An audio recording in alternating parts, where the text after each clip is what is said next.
우울할 때 책이 무슨 도움이 되겠냐고 생각을 하실 수도 있어요. 그런데 책은 우리가 느끼는 어떤 막연한 우울한 감정을 정확한 말로 정리를 할 수 있게 도와줍니다.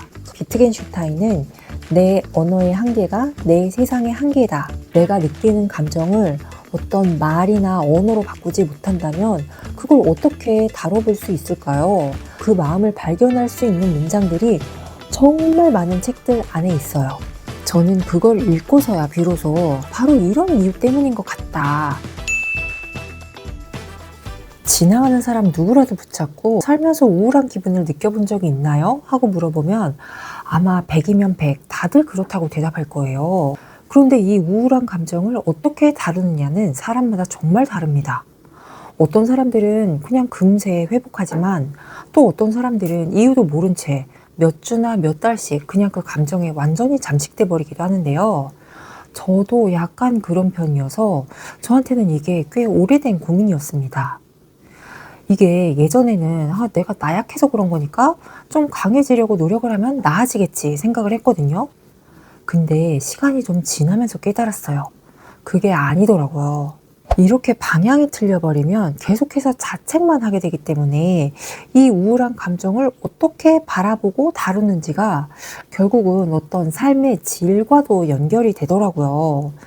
그래서 오늘은 제가 정말 많은 시행착오 끝에 찾은 방법을 소개해 드려 보려고 하는데요. 바로 책으로 우울을 정확하게 바라보는 방법입니다. 지금부터 시작해 볼게요.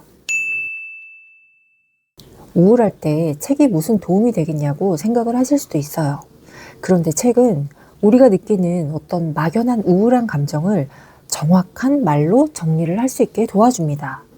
그러면서 내 상태를 어느 정도 정리를 하고 좀 규정할 수 있게끔 해주는데요. 이게 왜 우울한 마음을 극복하는 데 도움이 되는지 말씀드릴게요. 생각보다 많은 일들이 지금 내가 어떤 상태인지 모를 때 좀 꼬입니다. 예를 들면요. 모임에서 신나게 놀고 들어왔는데 왠지 모르게 뒷맛이 찜찜하고 너무 지치는 거예요. 다음부터는 그 모임에 나가지 말까? 이런 생각까지 들었거든요. 근데 분명히 재밌게 놀다 왔단 말이에요. 나 진짜 성격 이상한가? 이렇게 생각했던 날이 있었어요. 그런데 얼마 후에 그 백세희 작가의 책 죽고 싶지만 떡볶이는 먹고 싶어 이 책에서 이런 문장을 보게 됐어요. 제가 잠깐 읽어드리면 그날 돌아오면서 많은 생각이 들었는데 내가 사람들에게 상냥하게 대해서 내 기분이 좋을 때도 있지만 집에 돌아오면 굉장히 피곤할 때도 많거든요. 그러니까 사실 난 그렇게 하고 싶은 게 아닌 거야. 뭐 싸가지 없게 하고 싶은 건 아니지만 굳이 분위기를 맞춰주려고 웃고 상황을 좋게 만들려고 애쓰고 싶지는 않은 거예요. 저는 그걸 읽고서야 비로소 그래 맞아. 내가 괜히 지치고 우울했던 건 바로 이런 이유 때문인 것 같다 라는 걸 알게 됐어요. 그런데 이걸 만약에 제가 자각하지 못하고 그냥 나 성격 이상한 애야 여기서 멈췄다면 그 우울한 기분에서 벗어나지도 못했을 뿐더러 다음 모임에 나가서 뭔가 다른 사람의 기분보다 내 기분을 우선시 해보려는 시도조차 할 수 없게 됐을 게 분명합니다. 한마디로 꼬이는 거죠. 두 번째로 굉장히 공감되는 인물이 등장하는 책을 보고 있으면 그 주인공한테 나를 투사하는 동시에 약간의 거리가 생깁니다. 그 거리 덕분에 내 상황을 조금 더 객관적으로 볼 수가 있게 되는데요. 청예 작가의 소설 오렌지와 빵칼에서는 친구나 직장에서 계속 좀 부당한 대우를 받으면서도 문제를 일으키기 싫다는 이유로 자기 감정을 무시하고 상대에게 그냥 맞춰주는 주인공이 나옵니다. 저는 저 사람 완전 나다 뭐 이 정도는 아니었지만 저런 식으로 행동하고 저걸 필요해하는 저의 모습을 좀 알고 있었거든요. 그러다 소설 속에서 이런 대사를 만나게 됐어요. 내가 싫죠? 오늘부터 확실히 싫어해도 돼요. 이 문장을 읽는 순간 그게 너무 통쾌한 거예요. 그때 깨달았어요. 나도 좀 괜찮은 사람으로 보이고 싶어서 내 감정을 계속 눌러왔던 거구나. 상대한테 맞춰주는 게 어떤 배려가 아니라 어쩌면 사실은 내 두려움 때문이었구나. 그런 걸 좀 알게 됐는데 그렇게 책 속에서 인물을 통해서 나를 좀 더 선명하게 볼 수 있었던 것 같아요. 그리고 그 감정을 좀 나쁘다고 판단하기보다는 그냥 좀 이해해 줄 수 있게 되더라고요. 저는 이런 경험을 몇 번 겪고 나니까 우울할 때마다 자연스럽게 책을 찾는 습관이 생기게 됐습니다. 근데 제가 아무 책이나 막 찾아서 읽었던 거는 아니고요. 그때는 내가 그 우울한 상황에서 공감할 수 있는 책을 찾아 읽어야 하더라고요. 그리고 그 책을 그냥 읽는 게 아니라 제가 좀 했던 일이 있는데 그 책 속에서 나랑 같은 감정을 표현한 문장들을 찾아서 모으기 시작했습니다. 책에서 이거 딱 내 얘기 같다 싶은 문장을 만나면 거기다 표시를 해두는 거예요. 그리고 그 중에서도 특히 오늘 나의 마음과 아주 가까웠던 문장들은 내 일기장이나 하루를 기록하는 어떤 곳에다가 따로 옮겨 적어 보는 거예요. 이게 별거 아닌 것 같지만 막상 해보면 정말 좀 달라요.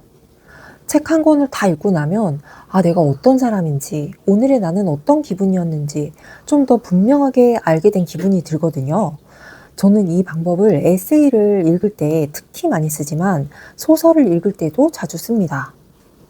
이렇게 책 속 문장에 표시를 하거나 옮겨 적는 일은 단순한 메모가 아니라 나를 이해하려는 첫 시도로 볼 수 있어요.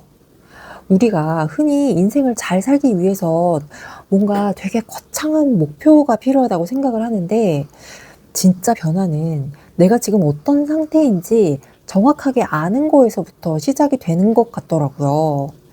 그래서 나에 대한 이해가 그렇게 시작이 되면 그 다음은 좀 자연스럽게 이어지는 게 있어요.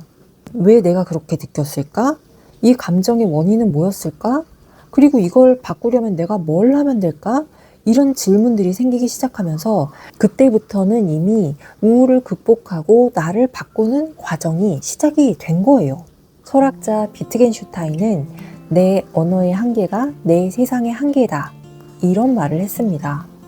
언어는 우리가 세상을 인식하는데 아주 근본적인 역할을 해요. 내가 느끼는 감정을 어떤 말이나 언어로 바꾸지 못한다면 그걸 어떻게 다뤄볼 수 있을까요? 사실상 불가능하겠죠. 하지만 다행히도 우리가 느끼는 감정은 결코 나 혼자만의 것이 아니고 책을 읽다 보면 정말 금방 그걸 알게 되거든요. 인간은 누구나 연약하고 취약하고 복잡하지만 그 근본에 있는 진짜 놀라울 만큼 닮은 그리고 그 마음을 발견할 수 있는 문장들이 정말 많은 책들 안에 있어요. 제가 우울할 때 정말 큰 위로와 통찰을 받았던 책들을 고정 댓글에 남겨둘게요. 혹시 필요하신 분들은 꼭 읽어보시고 그 안에서 이거 꼭 내 얘기 같다 싶은 한 문장들을 꼭 만나보시기를 바랍니다. 오늘도 긴 영상 시청해주셔서 감사합니다. 다음에 더 좋은 책 이야기로 찾아뵙겠습니다. 감사합니다.